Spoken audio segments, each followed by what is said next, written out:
जिन ज़ादी novel 8वां हिस्सा। रागे जिन पर खामोशी छा गई थी, वो खामोशी जो जंग के बाद आती है, भारी, गहरी और सवालों से भरी। रेशाना ज़रियाब के सहारे खड़ी थी। इसके गर्द नीली रोशनी अब मध्यम हो चुकी थी, जैसे थकी हुई हो। बुजुर्ग जिन फासले पर खामोश खड़े थे, कोई आगे बढ़ने की हिम्मत नहीं कर रहा था।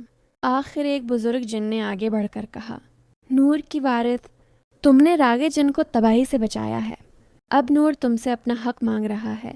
ज़रियाब ने बेचैनी से पूछा, कौन सा हक? बुजुर्ग ने उसकी तरफ देखा, फिर रेशाना की जानिब। नूर की वारिस को दो दुनियाओं के दरमियान इंतखाब करना होता है, या तो वो जिन्नों की दुनिया में रहकर नूर की हिफाजत करे, या इंसानों की दुनिया में जाकर नूर को अपने साथ कमज़ोर होने दे। ज़रियाब का दिल डूब गया। वो रेशाना की तरफ देखता रहा, जैसे उसके जवाब से सब कुछ बदल जाएगा। रेशाना ने आहिस्ता से कहा, यही वो फैसला है जिससे मैं सदियों से भाग रही थी। वो ज़रियाब से चंद कदम दूर हट गई। इसकी आँखों में नमी और रोशनी एक साथ चमक रही थी। अगर मैं इंसानों की दुनिया में गई तो मेरी ताकत आहिस्ता आहिस्ता ख़त्म हो जाएगी। मैं आम इंसानों की तरह फ़ानी हो जाऊंगी। ज़रियाब ने फ़ौरन कहा, तो ये तो बेहतर है, हम दोनों एक साथ रह सकेंगे। रेशाना ने सर झुका लिया। और अगर मैं रागी जिन में रही तो मैं हमेशा ज़िंदा रहूंगी, मगर तुम्हें खो दूंगी। ये अल्फाज ज़रियाब के सीने में उतर गए। वो खामोश रहा। ये खामोशी चीख से ज़्यादा भारी थी। ज़रियाब आहिस्ता आहिस्ता इसके करीब आया। रेशाना, मैं तुम्हें कैद नहीं करना चाहता, न अपने साथ न अपनी दुनिया में। अगर तुम्हारा फ़र्ज़ यहाँ है तो मैं तुम्हें रोकूंगा नहीं। रेशाना चौंक कर उसे देखने लगी। तुम मुझे रोकना नहीं चाहते? ज़रियाब ने धीरे से मुस्कुराकर कहा, मोहब्बत का मतलब साथ बांधना नहीं होता, मोहब्बत का मतलब आज़ाद करना होता है। रेशाना की आंखों से आंसू बह निकले, वो आंसू जो रोशनी बनकर ज़मीन पर गिरे। मैंने इंसानों से डरना सीखा था, मगर तुमने मुझे इंसानियत सिखाई।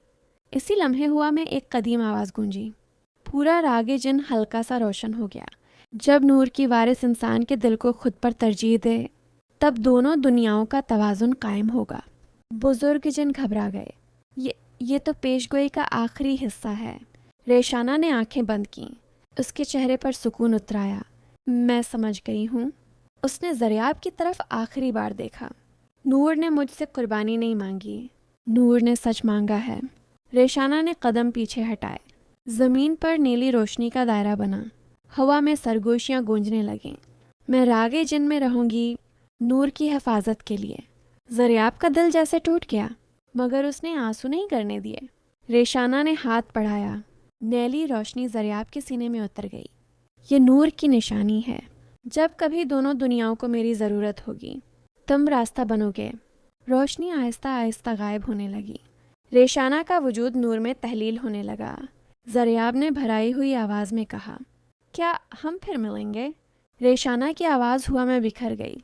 जब इंसान और जिन एक दूसरे से न डरें तब, और वो मुकम्मल तौर पर रोशनी में बदल गई। अगली सुबह नौरकट गांव वैसा ही था, मगर ज़रियाब वैसा नहीं रहा था। इसके सीने में हल्की नीली चमक थी, ऐसी जो सिर्फ अंधेरे में दिखाई देती थी। लोग कहते हैं कि आज भी जब दो दुनियाओं के बीच तवाज़ुन बिगड़ता है, नौरकट की पहाड़ियों में एक नौजवान खड़ा दिखाई देता है, आँखों में रोशनी और दिल में एक जिनज़ादी की अमानत।